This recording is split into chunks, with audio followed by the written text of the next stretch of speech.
We'll hear argument this morning in Case 18-966, the Department of Commerce versus New York. General Francisco.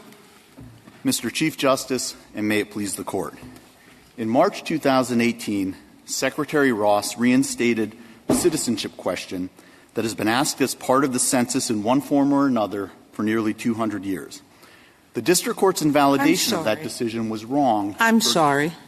It's not been a part of the survey, which is where he reinstated it, since 1950. And for 65 years, every secretary of the Department of Commerce, every statistician, including this secretary's statistician, recommended against adding the question. So it may be that 200 years of asking a citizenship question in other forms may be true, but not on the short survey. That's what's at issue. Well, but, Your Honor, it has been part of the census for the better part of 200 years, initially as part of the overall census itself that went to all individuals. Don't we ask the question in context? And for 65-odd plus years, everybody said don't add it? No, Your Honor, because, in fact, it was included in the long-form census until that is the year a different 2000. That's the whole issue. It could have been – it's still included – or could have been included in the ACS form, which is still being done. And that's being done every first, third, and fifth year.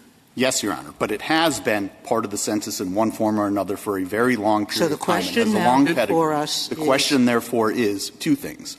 First, we think that the respondents' claims are not justiciable because their injuries aren't fairly attributable to the government or subject to APA review. And secondly, the Secretary acted well within his discretion when he determined that reinstating the citizenship question would provide the best evidence of citizenship. Can we just go back a bit to your opening? Why was the citizenship question dropped in 1960 and remained off for all the decades after that? What was the reason for dropping it? Your Honor, in 1960, it didn't appear in anything, and it was moved on to the American Community Survey. But that was part of an overall movement of most of the onto the long-form census, not the American Community Survey. And that was part of a larger process that moved a large number of demographic questions off of the short form and onto the long form. We no longer have a long form, so then the question is, do you reinstate the long form, or do you, in fact, move it back onto the short form census? And was eminently — Didn't the Census Bureau give a reason why it was dropped? Well, they generally wanted to move all of the demographic questions onto the long form. We no longer have a long form, and the problems with using the American Community Survey are well known. So you basically — But there was nothing in 1960 to the effect that the Census Bureau found that putting it on the short form would depress the count of non-citizens? Nothing like that? Well, sure, Your Honor, but that's because they thought that, along with all of the other demographic questions in the census, had an overall impact on overall census accuracy. And that underscores why we don't think this is really subject to judicial review. Because really what you're saying is that courts would have to review every question on the long form to determine if the informational value of the question outweighed the impact on census accuracy. Because at the end of the day, if you add any particular question onto the census, you're always trading off information and accuracy, and 141A doesn't provide courts with a basis for evaluating that determination. So that's why we think this isn't subject to APA review at all, but we also think that the respondents don't have standing here because they're injured if and only if, first, you have third-party action, secondly, you have third-party action that's illegal, and third, that third-party action is based on speculation that the government will itself violate. On the illegality, is that a predictive factor? In other words, do we, as our cases have often said, do not assume illegal behavior in establishing standing, but is that simply predictive? In other words, we doubt people are going to engage on a regular basis in illegal behavior, and therefore we don't think their injury is tangible or likely? Or is there something special about the fact that it's illegal activity? Well, I think, Your Honor, in the Court's past cases, it has often been used as a predictive factor. But I also think that when you put it all together, it breaks the chain of causation for Article III causation purposes. I mean, it is true that if people go 60 miles an hour in a 55-mile-an-hour zone, that's unlawful. But you wouldn't say that they're not going to do that in forming public policy or considering standing. I agree, Your Honor, and that's not our argument here. I think that Clapper is a good analogy. In Clapper, it was quite clear that the plaintiffs in that case suffered an injury in fact because they declined to use their cell phones to communicate with their clients, and their clients declined to use their cell phones to communicate with them out of a fear that their phone calls would be intercepted. No question that there was an injury in fact. But what the court held was that that injury wasn't fairly attributable to the government because it was caused by the plaintiffs' fear that the government would intercept their calls. You're talking proximate cause, which we've never used. No, Your Honor. We've used determinate or coercive effect in Wayfair. One of the reasons we found the stores, not the states, to be injured is because consumers fail to pay taxes, an illegality under the law. And we said that's why the states were being harmed. In the NAACP versus Alabama, we held the NAACP had standing, even though it was their members who would be injured by other people, an illegality, harassment. But as Chief Justice Roberts said, it's predictable. There is no doubt that people will respond less because of the census. That has been proven in study after study. One census surveyor described an incident where he walked into a home, started asking citizenship, and the person stopped and left his home, leaving the census surveyor sitting there. So if you're talking about prediction, this is about 100% that people will answer less. So, but I don't know that it's prediction. It's an action by the government will be a cause of this, not proximate necessarily, but that cause will cause harm. Right. Two responses, Your Honor. First, we're not talking about proximate cause. We're talking about an analysis that was similar to what this court used in the Clapper case, where the Clapper said that even though there was injury in fact, even though the government's actions were in a very real sense a but-for cause of that injury in fact, it wasn't fair to attribute that to the government because it was based on the plaintiff's speculation that the government would intercept their telephone But this calls. is not the plaintiff acting. This is third parties acting. Yes, and that makes it, we think, even worse because the court's cases have generally said you don't rely on third-party standing. You said you had two responses? Yeah. The second is that on NAACP against Alabama, that was a case where the NAACP was being directly regulated by the statute that they were challenging. They were forced to disclose their private membership lists, and that was their injury. There was nobody that stood in between them and the disclosure of their private membership lists. But turning to the agency reviewability argument, there really is nothing in 141A that provides courts with a basis to review this decision. The language is quite similar to what the court addressed in Webster. The addition of any particular demographic question is always going to be a trade-off between information and accuracy. And I'd urge you to look to the 2000 long-form census that had highly detailed questions about not just citizenship, but things like your commuting time, how many bedrooms you had in your house, whether you suffered from certain health conditions. Under respondent's position, courts would have to review each one of those questions to determine whether the informational value of that question outweighed any potential impact on census accuracy. On the main form, on the main form, suppose the Secretary puts in a question about sexual orientation. Suppose he puts a question in about arrest record. Suppose he says, I'm going to have the whole survey in French. In other words, we have no role to play, no matter how extreme. Your Honor, you certainly do have a role to play. All right, well, then that's the question. And I think your examples — That's the question. Yeah. That's the question. And in this case, there's a statute, and the statute says that the Secretary, at least on this form, the main form, he shall use administrative records unless, it says to the maximum extent possible. Don't ask direct questions. Use administrative records because they want to keep it short. Right. To the maximum extent possible. So I have two rather technical questions on what I think is the heart of this case. It's a technical case. All right, the first question is the Secretary, I gather from the record, and we've looked at it in my office pretty carefully,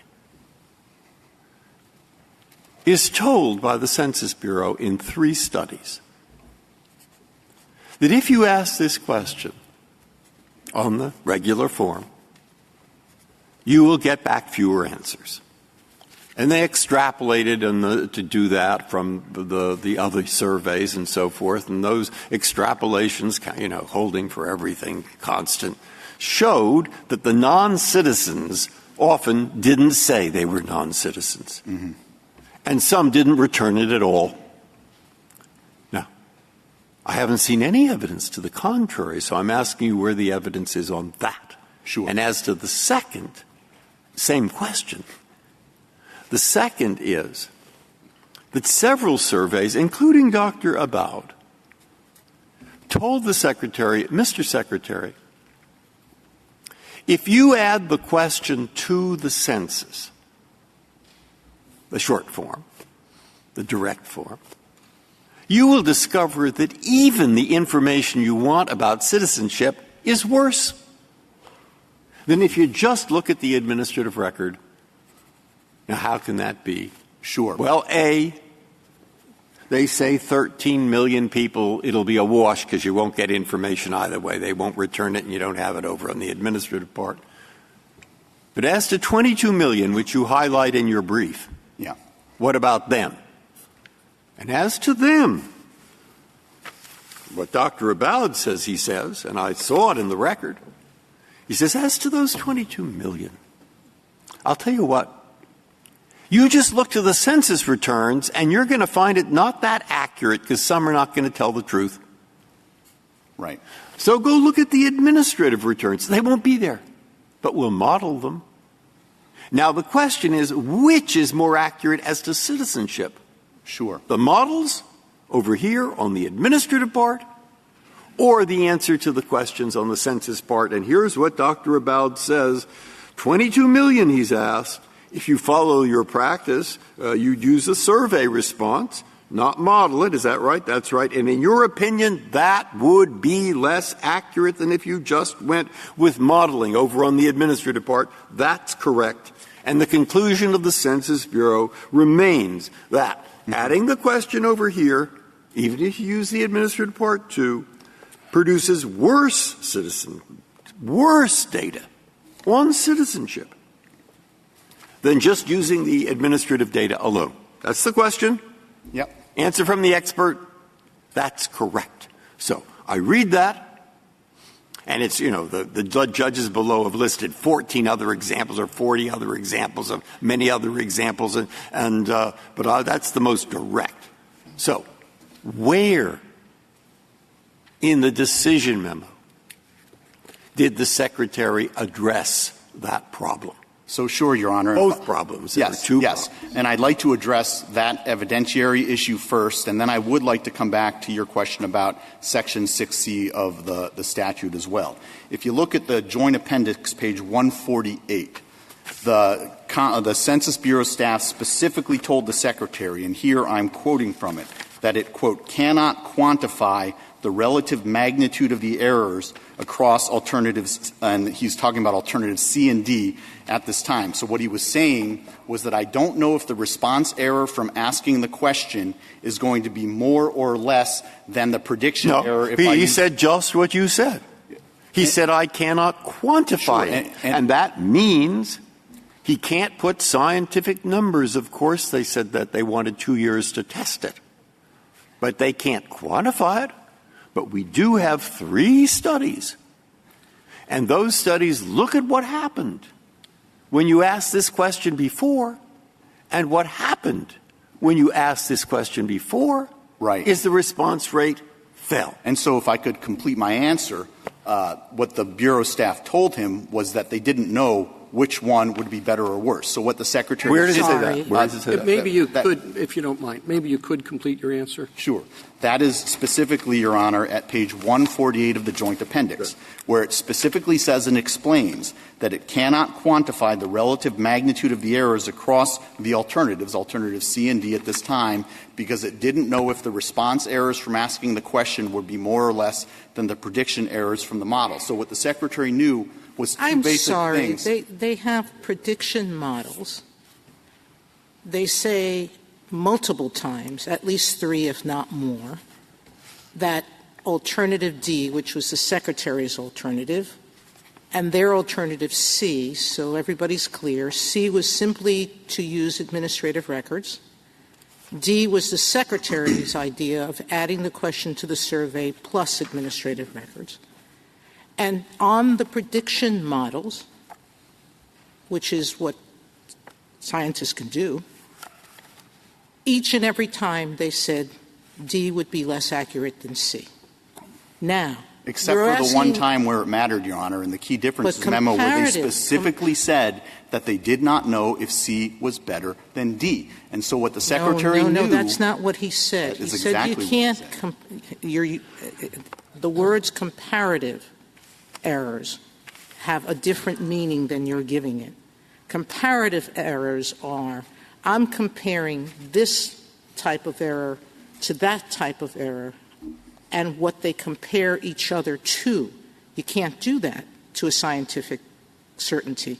But you can have predictive models, which is what they did, and they showed you, time and again they told you, you add the survey question, it's going to be less accurate than just relying on administrative records. Your Honor, so how do you take or pluck out of what they say in one sentence, if you're the Secretary, and rely on that one sentence and ignore the wealth of statistics, graphs, testimony, proof, control studies of how these response rates came about, and decide that that one sentence is enough to justify ignoring everything else? Because, Your Honor, I respectfully disagree with your reading of the administrative record. If you read through the key differences memo, what the Bureau staff is telling the Secretary, and look, there's no question that the Bureau staff preferred not to have this question on the census, but what they were telling the Secretary was that they couldn't tell which model would be more or less accurate, but they did give him specific information. Well, they told him that please finish. They told him that if he actually asked the question for 22.2 million people for whom no administrative records existed, he would have got actual answers at 98% accuracy, and that the alternative, their preferred alternative, was to use a statistical model to estimate citizenship not just for the 22.2 million, but for 35 million, but they had not yet constructed that model and didn't know what the error rate in that model would be. But I think, General, 98% sounds awfully high, but it's kind of irrelevant, too. The question is whether if you used the model, it would be greater than 98%. It would be 99.5%. Right. Because then the Secretary would have no basis for saying that you should use the question rather than the model. And as to that, as I think my colleagues are suggesting, there is a bottom-line conclusion from the Census Bureau. And the bottom-line conclusion is that Alternative D, which is the proposal that the Secretary eventually took, would still have all the negative cost and quality implications of Alternative B, which was simply adding the question alone, and would result in poorer quality citizenship data than Alternative C, which is just using the administrative records plus the modeling. So there is a bottom-line conclusion from the Census Bureau, and it seems as though what the Secretary needs is a Secretary can deviate from his experts' recommendations and from his experts' bottom-line conclusions. Right. But the Secretary needs reasons to do that. And I searched the record, and I don't see any reason. Sure. And, Your Honor, so I want to just finish what I was saying instantly before, because I think it responds to your question, and then I'd like to expand directly in response to your question. What the Secretary concluded was, in the face of uncertainty, he'd rather go with the bird in the hand and ask the question at 98% accuracy than an unknown and untested statistical model. And that's, after all, the same preference that the enumeration clause itself makes, a preference for actual counting over estimation, because actual counting is Well, if I can just add to the question, and let me just add to it a bit, because you said, an unknown and untested statistical model, but here are his experts in the Census Bureau saying, we are confident that we can produce a statistical model that will produce more accurate bottom-line results. And again, this bottom-line conclusion is the same. They know what kind of statistical models they can build, and this is the bottom-line conclusion. And where is the reason that the Secretary gives as to why he rejects that?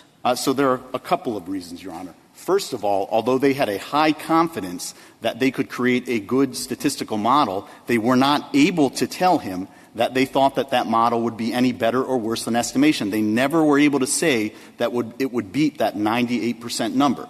So in the face of that uncertainty, I think what I read you is them saying that they could beat the 98% number. No, Your Honor, I don't think that's what they're saying there. I think what they're saying there is that if you ask the citizenship question, it will make the model a little bit less accurate, because you're going to have fewer people for whom there are administrative records, but you actually have to use that model for a much smaller number of people, because you have actual answers from 22.2 million at 98% accuracy. So that's what they're saying, but what they couldn't come down with a conclusion on is whether it would be more or less accurate to ask the question or use the model. So can I just ask... When you answer this question, right, I am trying, go back to my question, to write down the pages.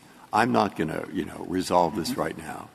So when Justice Kagan asks the question, or I do, you've mentioned page 148, insofar in answer to her question or to mine. If you could give me a few things to read to show that he did consider it, to show that he did give a reason for rejecting it, that would be helpful to me. Sorry, go back to it. So, Your Honor, if you look at Secretary Ross's decision memo, the decision memo in the petitioner's appendix, I would look to a couple of things. First of all, I would look to his discussion on pages 555A with the problems with administrative records. The Bureau is still evolving its use of administrative records, and the Bureau does not yet have complete administrative records data set for the entire population, and that points out why he preferred asking the question and getting actual answers from 22.2 million people at 98% accuracy, because you simply didn't have administrative records for 35 million people, and the Bureau had not yet figured out how to do that estimation. He then goes on to say on that same page, more than 10% of the American population, some 25 million voting-age people, would need to have their citizen age imputed by the Census Bureau. And so he was making clear that he'd rather go with actual counting than imputation. And he pointed out that by proceeding with his preferred course, this is at page 556A of the petitioner's appendix, this may eliminate the need for the Census Bureau to have to impute an answer for millions of people, specifically about 22.2 million people for whom the Bureau told him he would get actual answers. If I may say, General, when you think about those statements, it's just conclusory. It's just like, well, this would eliminate the need for modeling because we could ask a question. But the question is, why is asking a question better when you know that asking a question is going to result in lots of non-responses and in lots of false reporting? And so you can't just go back to, I'd rather ask a question. You have to say why you'd rather ask a question and what benefits it has to ask a question. And if I may say, I'll just finish here, General. A lot of your argument, your briefs are extremely well done, but a lot of your argument just do not appear in the Secretary's decision memo. And the fact that SG lawyers can come up with 60 pages of explanation for a decision, that's all post hoc rationalization. The question is, what did the Secretary say? Where did he say it? When did he say it? What does it mean other than just ipsa dixit and conclusions? Your Honor, I'm tempted to pocket the compliment and sit down, but I won't do that. I think the Secretary fully acknowledged that there was an upside to the request, and the upside was the one that the Department of Justice set forth in his letter, that having citizenship data would help improve Voting Rights Act enforcement. He fully understood there was an alternative, using administrative records. And he analyzed that alternative in the language that I just read to Justice Breyer, and he understood there was a downside, that adding the citizenship question would potentially increase self-response, decrease the number of self-response rates. But he found two things with respect to that. First, he found, and all of this is in his letter, that he could mitigate that to at least a certain extent with follow-up operations, perhaps not entirely, but at least to a certain extent. And secondly, to the extent that materialized, it was the product of illegal activity. So he considered the benefits, he considered the alternatives, he considered the costs, and he concluded that the benefits outweighed the costs. Which letter are we talking about? The Secretary Ross's decision memo in March 2018. The memo, not the yes, letter from the Department of Justice. Yes, Your Honor, the memo, but the Department of Justice's letter is the one that articulated the Voting Rights Act rationale that formed the principal benefit. Can you explain how it would improve Voting Rights Act enforcement? Yes, Your Honor.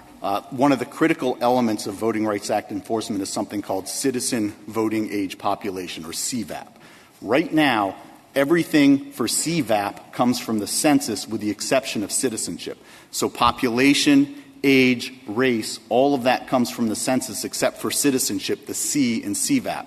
So a large amount of voting rights litigation focuses on expert witnesses who try to fill in that missing C and try to estimate that missing C through imputation based on the American Community Survey, which goes to just 1 in 38 households. And the Department of Justice wanted to get all of the same information from the same database so that critical feature of voting rights litigation, CVAP, all came from the same place. General, how do we know that DOJ couldn't do alternative C, rely on the administrative records?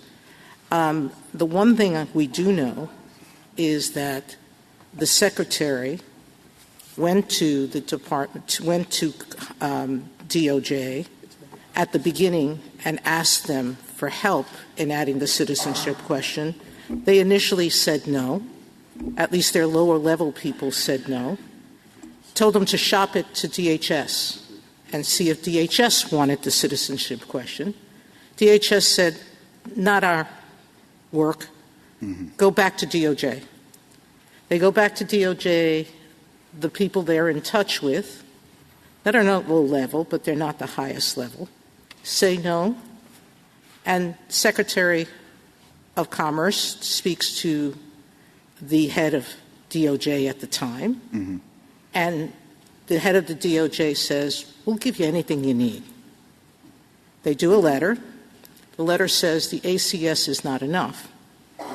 What the letter doesn't say is, if you supplement it with administrative records, which 6C lets you do and tells you you should do to maximize the extent possible that the actual count is accurate, and we do know that there will be less people being reported, which is the whole purpose of the survey, how many people there are, and nobody doubts that there will be less people reported.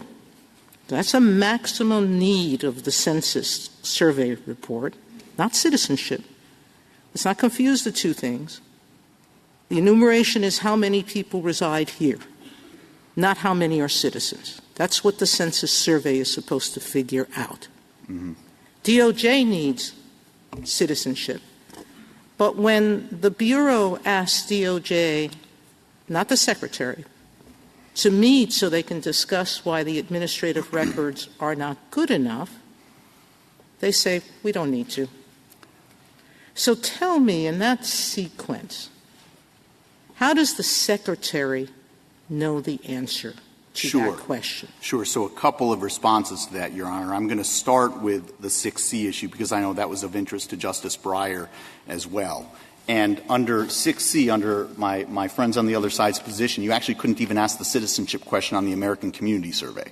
And you also couldn't ask about sex and age on the census itself, since all of that information is also available in administrative records. But the reason why administrative records are insufficient under 6C for any of these purposes is for the simple reason that you don't have them for 35 million people. In terms of the Department of Justice's request and the Census Bureau's alternative proposal, it simply wasn't responsive to the Department of Justice's request for two reasons. First, administrative records didn't solve the problem that the Department of Justice was trying to solve, which was getting all of their CVAP data from the same source and covering the same time period. Administrative records come from a different database and cover a different time period than all of the other information used to construct citizen voting age population. That doesn't tell you why it's not good enough. They may have wanted something, but sure. They would then be introduced with one database that has been, according to the chief statistician of the Bureau, introducing multiple layers of uncertainty. Right. Uncertainty about or an undercount of people, because they already say that undercount is going to be at a minimum 5.8. Less people are going to respond. You're going to have a lesser number that are going to group with the administrative record. You're going to have 9.5 million that conflict between their answer and the administrative records. And we have to change the Bureau's use of that information to be able to use the administrative record. And the Secretary doesn't ask, if we change that, what else will it affect? Right. So he doesn't know that. And we now have error in the unreporting population of at least 500,000. So something the chief statistician of the Bureau tells us is, unlike our simpler prior models, this introduces more uncertainty at every single level of the calculus. And so that data is going to be more suspect, more prone to less reliability, and less accurate. And so if the Department of Justice refused to listen to that, how can the Secretary conclude that he's complying with 6C fully? Because it says to the maximum extent possible. And how can you be possible if you don't even ask why? This seems like he thought of something. I want to add a citizenship question. I don't know why, but this is a solution in search of a problem. I got to find a problem that fits what I want to do. So, Your Honor, there's a whole lot in that question, but I think I will start with where you ended. And if you really think 6C is a problem, then we really cannot ask the citizenship question on the American Community Survey, since that is just as subject to 6C as the census. What it says is to the maximum extent possible. And here the Secretary is using the administrative records to the maximum extent possible. But the ACS is not the survey. He's combining them with the administrative records and the self-responses, and using administrative records where they're available, using self-responses at 98% accuracy where administrative records are not available. The problem is you can't confuse the survey, which is really the question of 6C. No. Or the focus. It's not. 6C applies to all census instruments, not just the census. It fully applies to the American Community Survey. But the ACS and it likewise is not applies. Used. The ACS is not used for the citizenship purpose. But, Your Honor, you your already question, said why it wasn't. Your question is about 6C. 6C applies to the ACS and it applies to the census. And sex and age information, which we ask on the census, is also available in administrative records. Indeed, administrative records are more accurate with respect to sex and age because presumably your birth date and your sex don't change over the course of time, whereas your citizenship status does. So if you really think that 6C is a problem, We can't ask it on the ACS, and we can't ask sex and age on the census. So that's why I think that is plainly wrong. It really does boil down to whether the Secretary's judgment here is a reasonable one, and in the face of two competing possibilities, either asking the question, getting answers for 2/3 of the people for whom no administrative records existed at 98% accuracy, or using an estimation model that had not yet been created and had an unknown error rate, the Secretary reasonably chose to go with a bird in the hand. General, just going back to Justice Kavanaugh's simple question about why the Secretary thought that there was a need for this data, and then part of what Justice Sotomayor was talking about was that it did really seem like the Secretary was shopping for a need. Goes to the Justice Department says we don't need anything, goes to DHS says they don't need anything, goes back to the Justice Department, makes it clear that he's going to put in a call to the Attorney General. Finally, the Justice Department comes back to him and says, okay, we can give you what you want.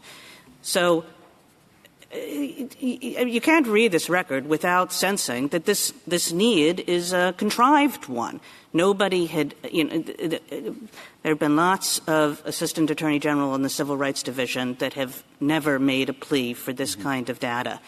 And just the way this went back and forth, I guess I'd like an answer to that simple question. And I have two responses, Your Honor, and then, if I may, I'd like to reserve the remainder of my time for rebuttal. First, I think it is quite common for cabinet secretaries to come into office with ideas and inclinations to discuss with their staff and discuss with their colleagues whether there is a legal and policy basis for that inclination. Secondly, there is no evidence in this record that the Secretary would have asked this question had the Department of Justice not requested it, and there's no evidence in this record that the Secretary didn't believe that the Department of Justice actually wanted this information to improve Voting Rights Act enforcement. Thank you, General.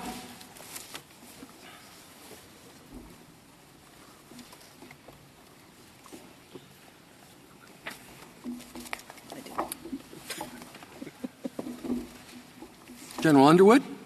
Mr. Chief Justice, and may it please the Court. The Secretary decided to add this question about citizenship to the 2020 census, although the record before him contained uncontradicted and strong evidence that it will cause a decline in the response rate of non-citizens and Hispanics to the detriment of the states and localities where they live. He gave 3 reasons for the decision, and none of them can survive APA review. 1, he said there was inadequate evidence of an effect on the response rate, but that is flatly contrary to the record. He said he could dismiss or discount any such effect because non-response is an illegal act, but that is an irrational and impermissible factor to consider on this question. And he said that adding the question would help voting rights enforcement, but that claim is unsupported by the record as well. Do you think it wouldn't help voting rights enforcement? The CVAP, citizen voting age population, is the critical element in voting rights enforcement, and this is getting citizen information. Well, as has been discussed at length during the previous argument, the evidence before him was that it would not give better citizenship information. It's the 22 million that the government points to, the 22 million whose citizenship information will be either modeled or the result of the answer to a census question. Was there anything that showed that the department would have been aided in either past cases or cases on the drawing board? There was not. And what I'd like to point out is that the comparison should be to using administrative records. The Department of Justice letter, taken at face value, says the old ACS survey data that we've been using is inadequate, and we need an improvement over that. The Census Bureau produced this answer, which is we can do this by linking the existing census information to administrative records. The Department of Justice never commented on that. The Department of Justice actually declined to meet with the Census Bureau people who wanted to meet about it. So there was nothing before the Secretary to say that this census information would be an improvement, and there was no comparison at all from the Department of Justice about whether this would be an improvement or not. It seems to me that at least with so much question about whether this information would be better or worse than the use of modeling from administrative records, the Secretary had an obligation to find out the answer to that question. What if the answer was uncertain? Well, if the answer is uncertain, then it is hard to invoke that as a reason. Now we get back to the cost in the enumeration. That is, if it's unclear, we think it's worse, but if it's just unclear whether this question will improve voting rights enforcement, that is not sufficient to pay the cost of the steep decline in the enumeration, because the enumeration is, after all, the primary purpose of the census. Well, on the modeling, Go ahead.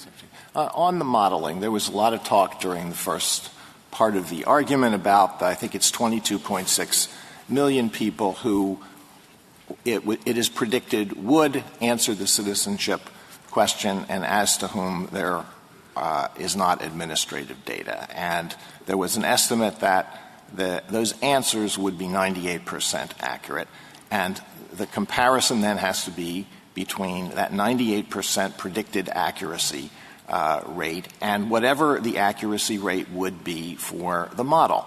And is there anything in the administrative record that shows that the model was tested and that it was possible to extract a predicted error rate for the model? What we have is that the model hadn't been generated, but what we have is the Census Bureau saying this is like other modeling that we routinely do. We're confident that we can do it. So if the Secretary has to choose between two things, and on one, the Secretary knows there's a 98% accuracy rate, and as to the other, the Census Bureau says, we're going to create a model, and we don't know how, we can't give you any statistics, but trust us, it's going to be more accurate than 98%. Is it arbitrary and capricious for the Secretary to say, I'll go with the 98% because that's a known quantity? If there were no cost to the enumeration, that would be a different question. But when there is this much uncertainty, then it is arbitrary and capricious to take that kind of risk with the enumeration. I don't understand uncertainty. I thought the 98%, of course it's 98%. Most people are citizens. Right. The people who are citizens are not going to, they'll say they're citizens. All you'd ever expect are a few percent who are not citizens. Then I have on pages Joint Appendix 882 through 884, Mr. Aboud's testimony, where he unequivocally says 3 times that in not 98%, in respect to those people who are not citizens, the administrative model will be more accurate than just asking the census question. And if you add the census question, then you look to it for the answer, you will discover that you are less accurate in respect to non-citizens. Now, he says that. That's why I asked the Solicitor General, what is there contrary to that? And he gave me things to look at.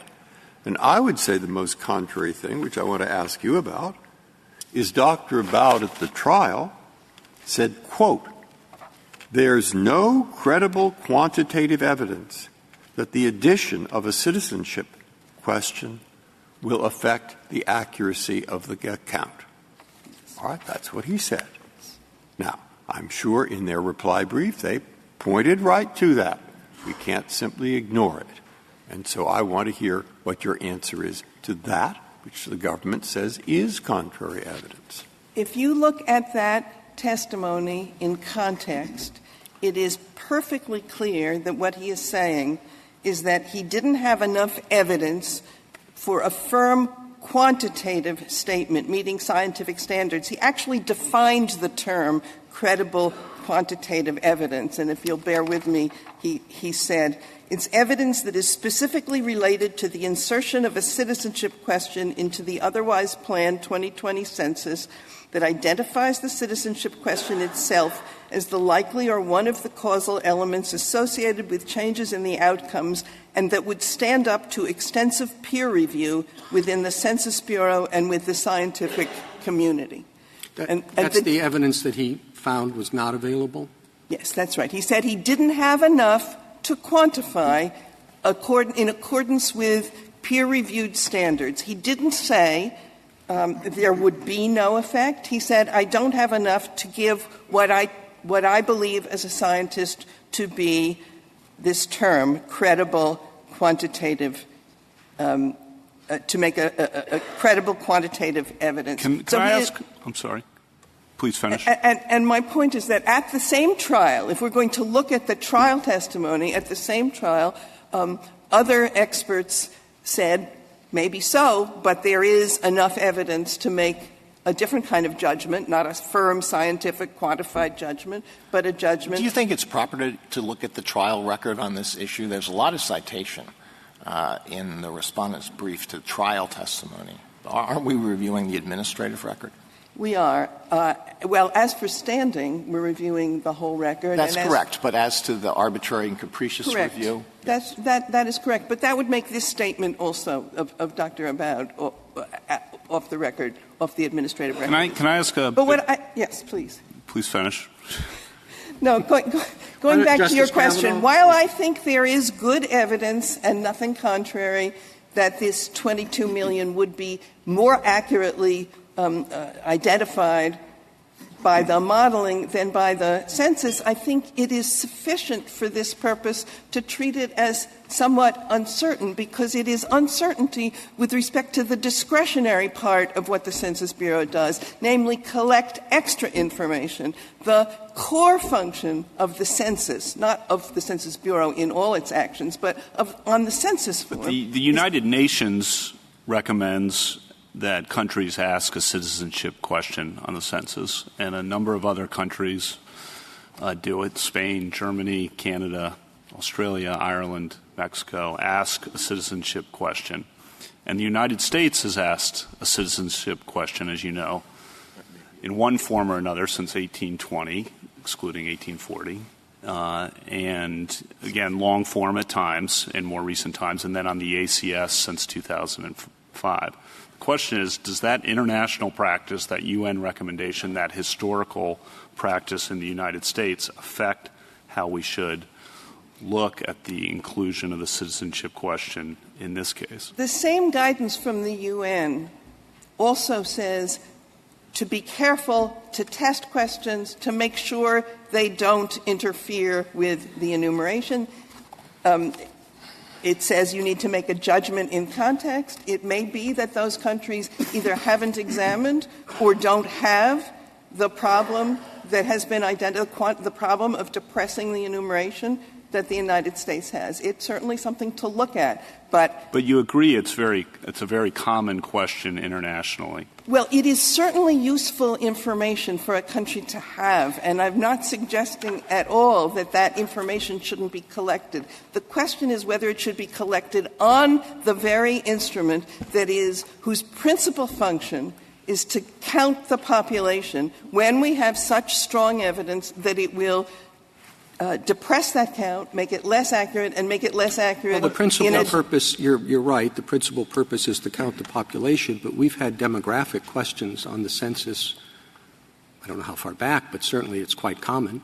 That's correct, but we have no evidence Sex, about age, things like that. You go back and it looks, do you own your house? Do you own a radio? I mean, the questions go quite beyond how many people there are. Well, I'd like to say two things about that. We have no comparable evidence about any of those other questions that they depress the count in this substantial a way and in this disproportionate a way, because, as this Court said in Wisconsin, distributive accuracy is even more important for the census. The response rate is very important. So can I ask you a question about that? a lot of your argument and a lot of the district court's argument seems to hinge on this prediction that there will be 5.1% fewer responses if the citizenship question is included on the census. But that is based, as I understand it, on the fact that non-citizens are somewhat less likely to complete the ACS, which includes the citizenship question, than are citizens. Am I right in understanding that? That's fundamentally where that comes from.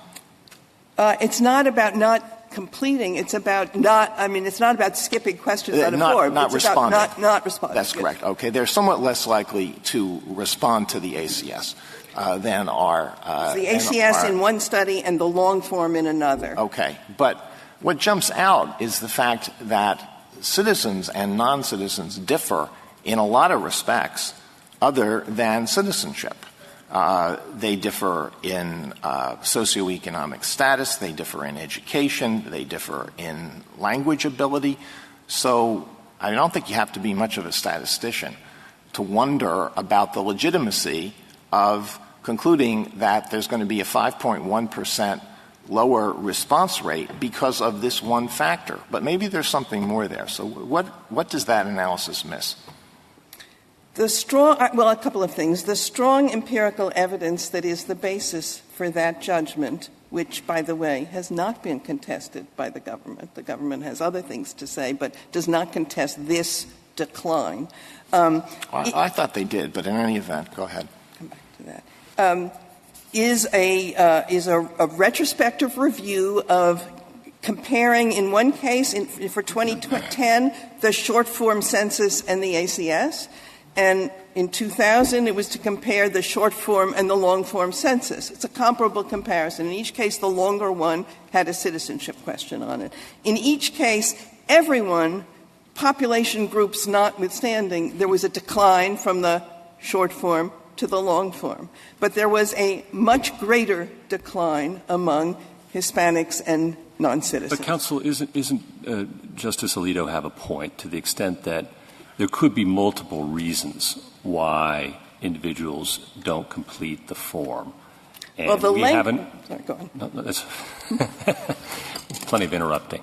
But we don't have any evidence disaggregating the reasons why the forms are left incomplete. And what do we do with that?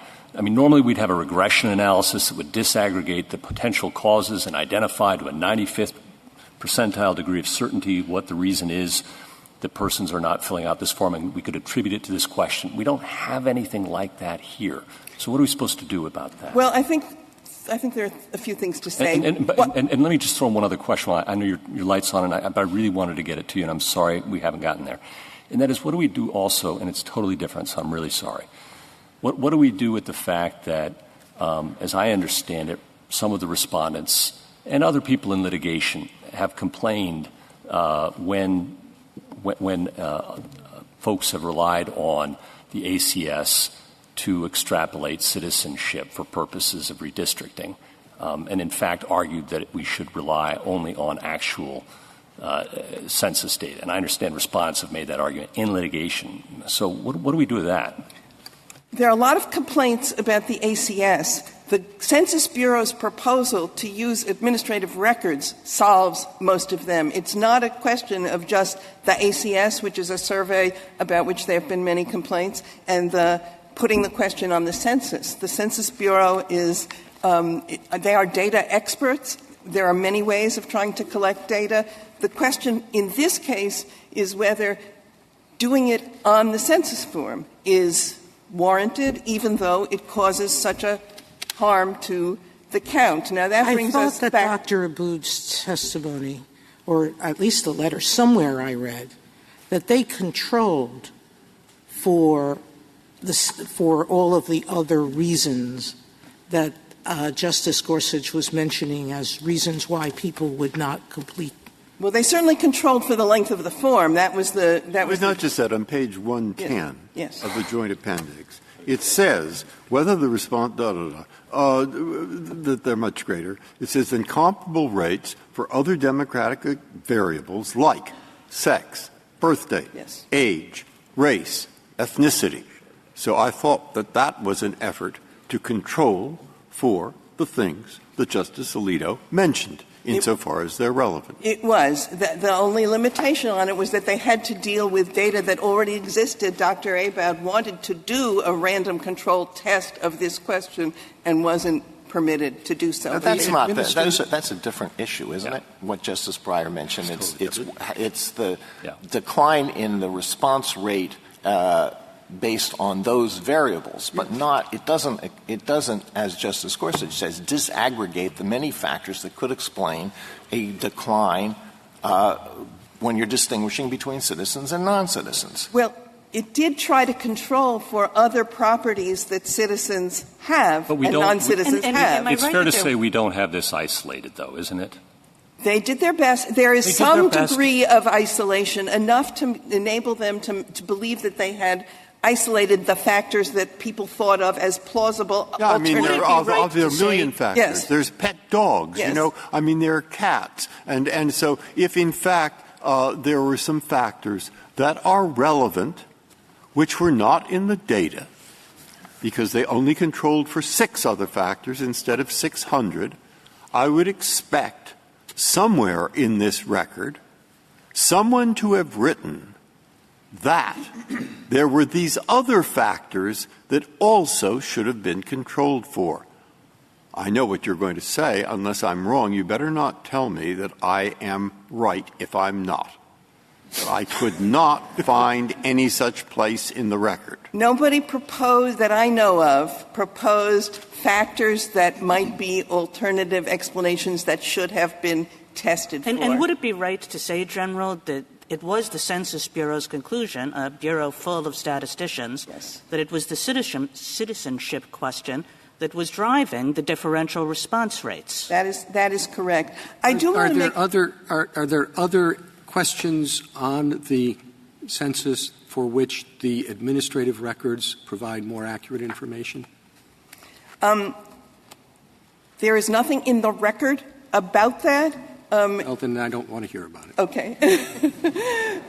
Okay. Could you answer the General's point that if you rely on 6C, then you shouldn't be even asking this on the ACS form? No.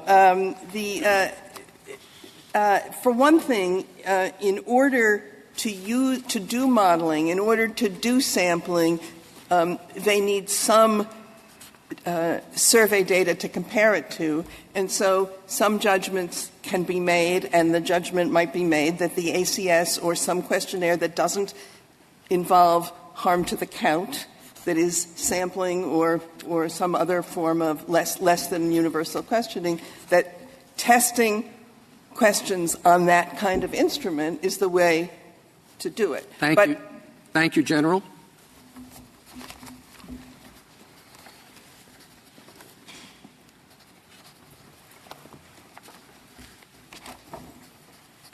Mr. Ho? Mr. Chief Justice, and may it please the Court. The Secretary's decision rested primarily on one assertion, that it would improve the accuracy of citizenship data provided to the Department of Justice. But the administrative record revealed precisely the opposite, that it would make that data less accurate and thus harm the Secretary's stated purpose of Voting Rights Act enforcement. And the Secretary's explanation for his decision misstated the evidence in the record in 3 critical respects. First, the Secretary asserted that adding the question would maximize the Census Bureau's ability to use administrative records on citizenship. But the government has conceded that that was not true. At page 32 of their brief, they acknowledge that if the question is added, the number of people who can be matched to these administrative records, the most accurate information that we have on citizenship, will fall by 1 million. Second, the Secretary asserted that adding the question would improve the Bureau's imputation of citizenship for people for whom the government lacks any such records. But the government has conceded that that was not true either. At page 34 of their opening brief, they acknowledge that the Census Bureau determined that if the question is added, the imputation process will become less accurate. And here's why. The accuracy of imputation depends upon the accuracy of existing data.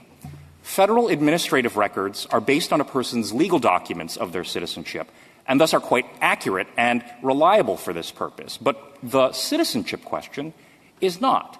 The evidence shows that non-citizens respond to the question inaccurately 1/3 of the time. So if the question is used, the data that's used for imputation will be contaminated by those incorrect responses, making the output of the imputation process less accurate, making the data less accurate, and again harming the Secretary's stated purpose of improving the accuracy of citizenship information. The Secretary misstated the evidence in a third respect.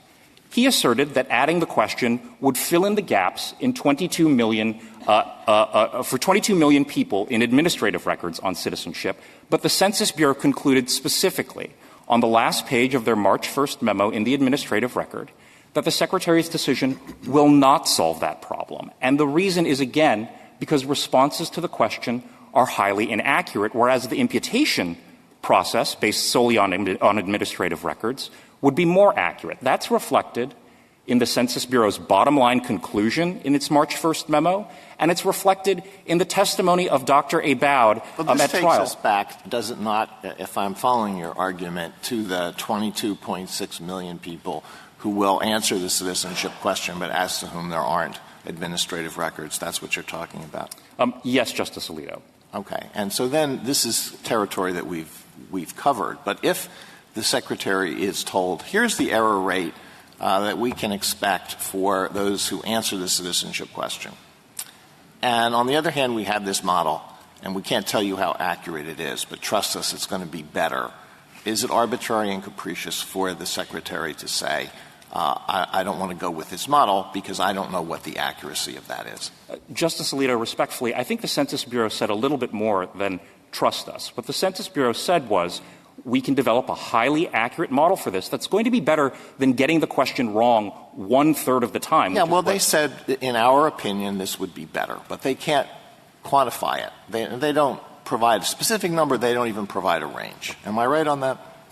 They do say that it would be more accurate than responses to the citizenship question, which they do quantify as being incorrect 1/3 of the time for non-citizens. And if I could get back to Justice Kavanaugh's — Go ahead. Oh, I'm sorry. Justice Kavanaugh's question earlier about whether or not that can help with Voting Rights Act enforcement, it can't. And here's why. Citizenship data matters in the Voting Rights Act. I'm sorry, just what can't? I'm sorry. I lost sight of the it in your answer. The Secretary's question, Mr. Chief — the Secretary's decision, Mr. Chief Justice. And I thought you were talking about whether it's helpful with respect to the voting rights information. That's right. Adding a citizenship question to the census, is not helpful for Voting Rights Act purposes because responses to the question are inaccurate so frequently for non-citizens. Citizenship matters in the Voting Rights Act context when you're dealing with a population in which there's a large number of non-citizens. The VRA requires the drawing of districts in which minority voters constitute a majority sometimes under some circumstances. Now, under normal circumstances, voting age population data will be sufficient for that purpose if citizenship rates are high. But if the minority group has relatively low citizenship rates, for example, as is the case with Hispanic populations in some circumstances, then you need citizenship data to make sure that you're drawing a district in which minority voters are, in fact, a majority of the population. And data that's wrong 1/3 of the time with respect to non-citizens just doesn't help you draw districts at that granular block-by-block level. Well, when we talk about the block-by-block level, one of the complaints that we've heard from the other side is that the data that we rely on from the ACS is at too high a level, and that the census goes down to a more granular level. And that, in fact, some of the states who are now respondents before us have, in litigation, including in this court, argued that ACS data should not be relied upon for purposes of citizenship or other purposes, that the census data is more accurate. What do we do about that? It seems to me like you kind of put the government in a bit of a catch-22. You say they shouldn't use the census, except for in later litigation when they have to use the census. Justice Gorsuch, let me say two things in response to that. The first is that to the extent that more granular citizenship data were in fact necessary for Voting Rights Act enforcement purposes, and we, I think, set forth a number of reasons in our brief why that's not in fact the case. But just assuming that it is. Well, we know states have argued this, including some of the respondents before us. So it is a thing. Okay, that's fair. But what the Census Bureau recommended was that it could develop that block-level data either with existing ACS data or using administrative records, and that would be, in fact, the best and most accurate way to do that. So the states that said previously that wasn't enough now are going in all future litigation to bind themselves to accept that it is enough. Well, are you prepared to say that? Justice Gorsuch, our clients have never taken that position, and I'm not aware of my organization ever taking that position. And how about the underreporting, or the folks who stop and break off answering the long form? And we're asked to believe that that's solely attributable to this question. We have a whole bunch of states that say that, in fact, the break-off rate because of that question is something like 0.36%. So that it's very difficult to understand why that question would be the cause of people stopping answering, whereas another possible explanation that hasn't been explored, as I understand it at least, is the length of the form itself may deter those with less means and less time to fill them out. Just as simple as that. And we don't know. And what do we do with the fact that we don't know? Well, Justice Gorsuch, the Census Bureau's conclusion was that the most likely explanation was the citizenship question. The only difference in that comparative estimate was the presence of a non-citizen in a household, and citizenship is obviously the most salient question that goes to the difference between those two populations. And the number on the break-off rates for the Internet ACS survey, which I believe Your Honor was referring to, they showed that Hispanics were actually 8 times as likely to break off in responding to the ACS upon encountering the citizenship question.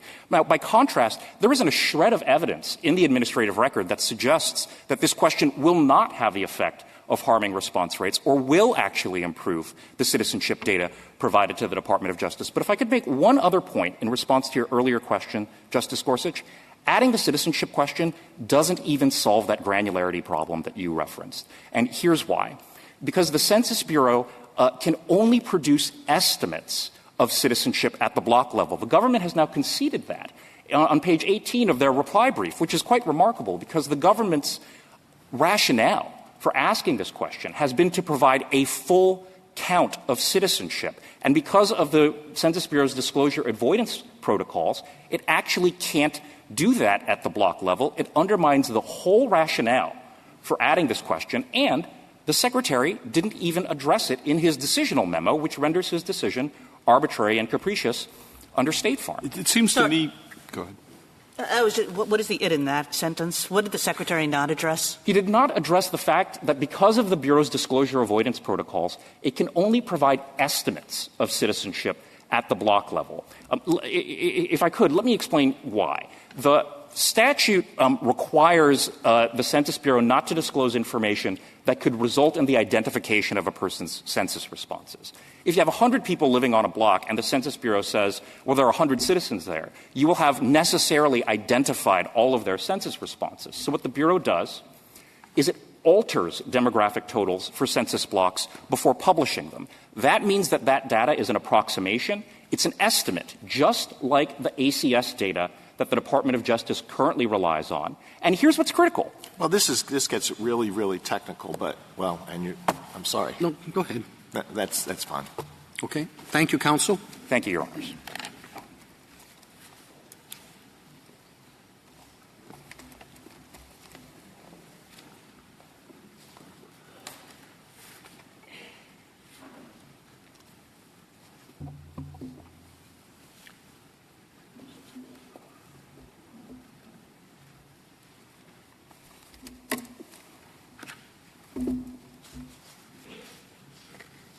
Mr. Letter. Mr. Chief Justice, and may it please the Court, I just want to say right up front, the Speaker of the House wishes to thank the Justices for their courtesy in hearing from the House today. Tell her she's welcome. Thank you. I'll pass that along to her, Chief Justice. I want to hit just a couple of points, but one of the ones I want to hit right up front is something that General Underwood said and I think bears some emphasis, which is remember that the census that we're talking about here is the decennial census provided for in the Constitution of utmost importance to the House of Representatives. That provision obviously has to be the grounding for the statute that is being applied here. And so anything that undermines the accuracy of the actual enumeration is immediately a problem. So there's been a lot of discussion here, quite properly, because of the way this case has been briefed, about will this help the Justice Department and the Voting Rights Act, et cetera. And that may be a very important point.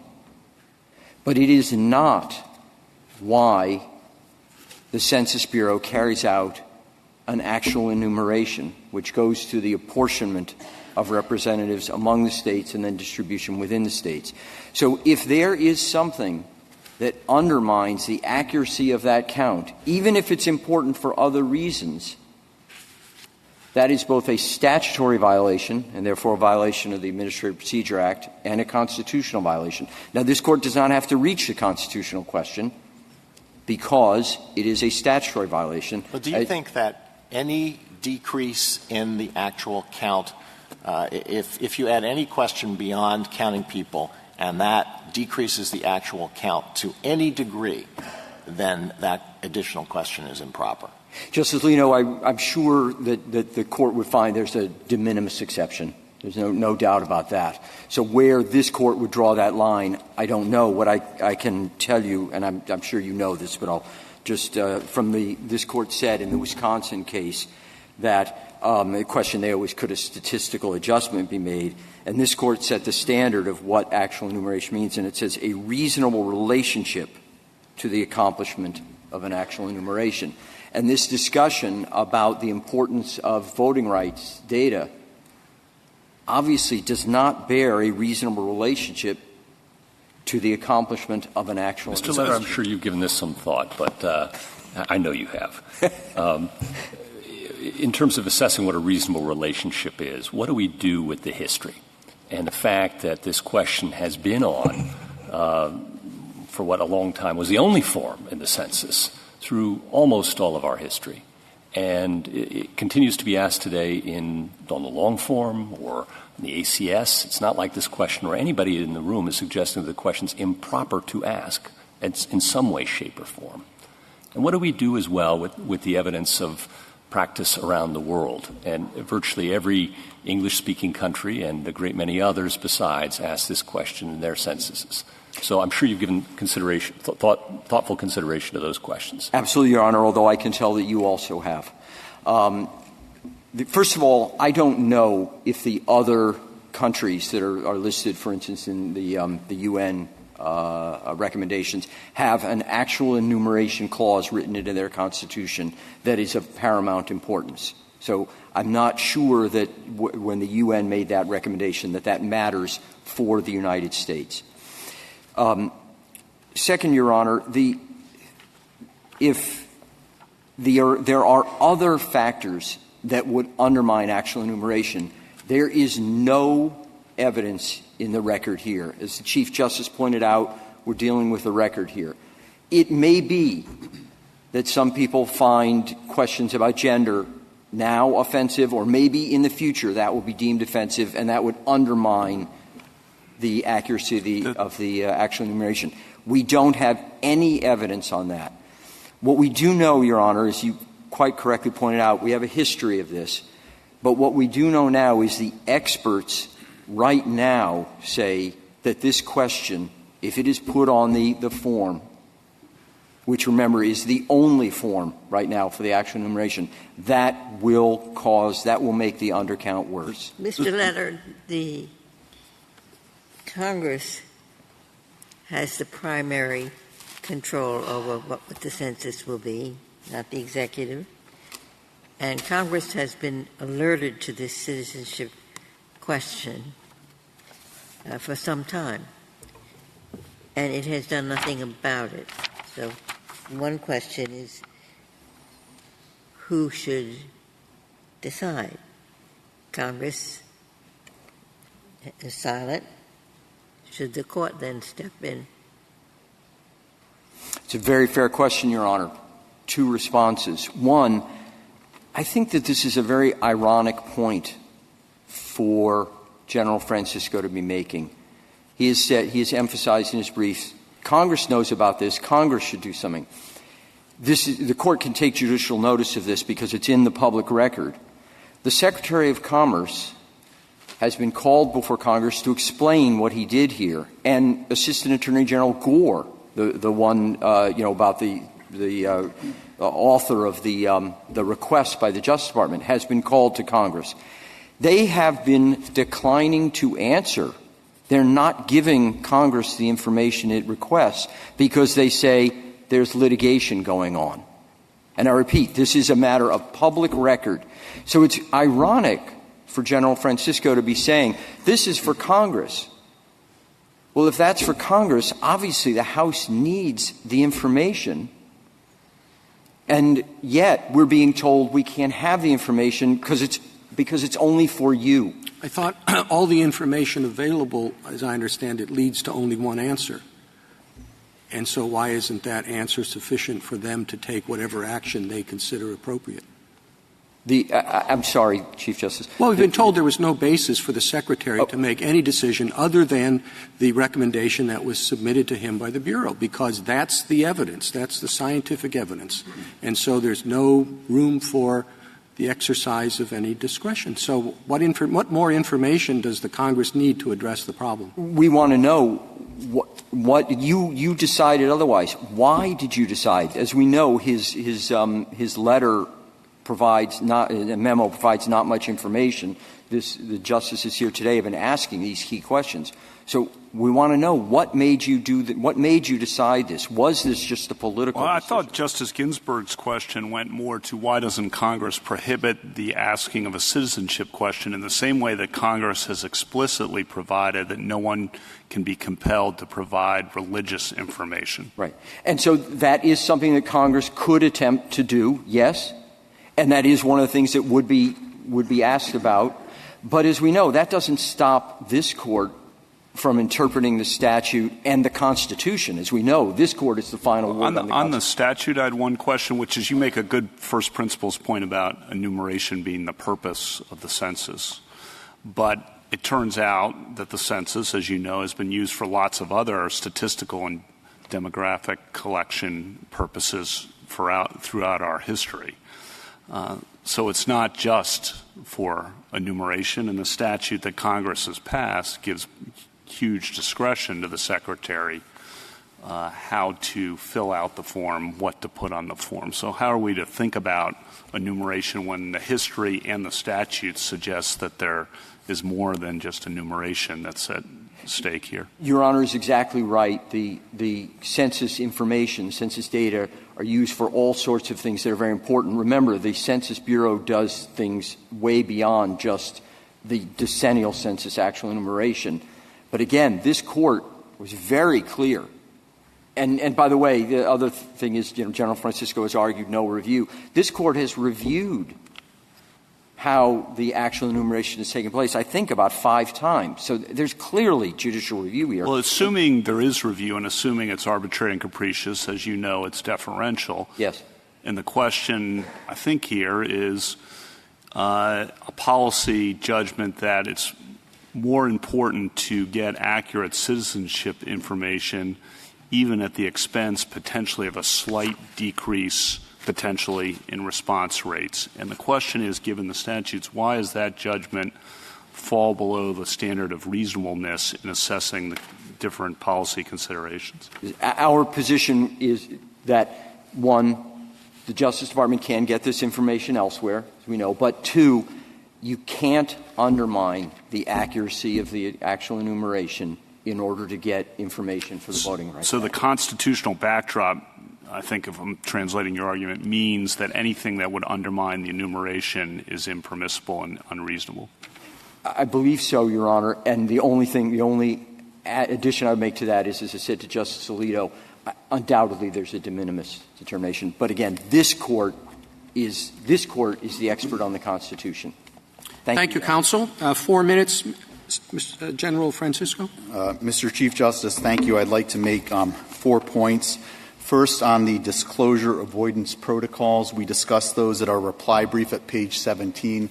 The bottom line is that those protocols apply to all census data, including on sex, on age, on race, that the Department of Justice uses to construct citizen voting age population. It's never been a problem before. There's no reason to think it'll be a problem now. And in fact, I think in the trial record, Dr. Abad testified how it would not be a problem.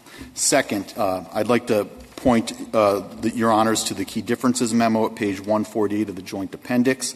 The one full paragraph. The first sentence says, the relative quality of alternative C versus alternative D will depend on the relative importance of the errors in the administrative data, response data, and imputations. It then goes through and discusses the various types of errors, and its final conclusion is, unfortunately, the Census Bureau cannot quantify the relative magnitude of the errors across the alternatives. Third, in terms of response rates, the administrative record shows that the Census Bureau staff believed that there would be a 5.1% decrease in the initial response rates from adding the citizenship question. But as Secretary Ross points out in his memorandum, that doesn't take into account follow-up operations. That's the response rate drop before follow-up operations. And it doesn't disaggregate between those who are going to be put off by the citizenship question itself as opposed to those who are put off by the larger macro environment because they don't trust the government or don't like this particular administration. And that, I think, is one of the reasons why Dr. Abad concluded in the testimony that Justice Breyer cited that, quote, there's no credible quantitative evidence that the addition of a citizenship question will affect the accuracy of the count. I thought that Dr. Abud stated, and the district court found, that the follow-up process was at best riddled with a number of inadequacies, and that it wouldn't be adequate enough to take care of the shortfall. Well, we can debate about whether it would be adequate enough, but in order to say that the final self-response rate would drop by 5.1%, you have to conclude that it's 0% accurate. And I don't think that there's any basis in the record to conclude that it's 0% accurate. So how much accuracy would be, let's assume it were 5.8 or something close to it. Is that de minimis to you? Is that inconsequential? Your Honor, I think that is largely an impossible question to answer. That is not built into the Constitution itself. There's always going to be a trade-off. The long-form census, for example, caused a drop in self-response rates relative to the short-form by, I believe, around 10%. But my final point is one that Mr. Leder alluded to, and that is under That's why you keep the short form. Right, Your Honor. And under my friends on the other side's position, you are effectively empowering any group in the country to knock off any question on the census if they simply get together and boycott it. There are many people in this country who might find the sex question objectionable because it limits individuals to a binary choice. If a large number of people got together in one state and said we're going to boycott the census, as long as you include that sex question, you're effectively empowering them to knock that off. Are you suggesting that Hispanics are boycotting the census? Are you suggesting they don't have, whether it's rational or not, that they don't have a legitimate fear? Not in the slightest, Your Honor. I am suggesting that the risk of my friend's theory on the other side is that it countenances precisely that type of coordinated behavior that would empower groups to knock off any question of the census that they found to be particularly objectionable. Mr. Chief Justice, unless the Court has further questions. We're all done. Thank you, Your Honor. Thank you, General. The case is submitted.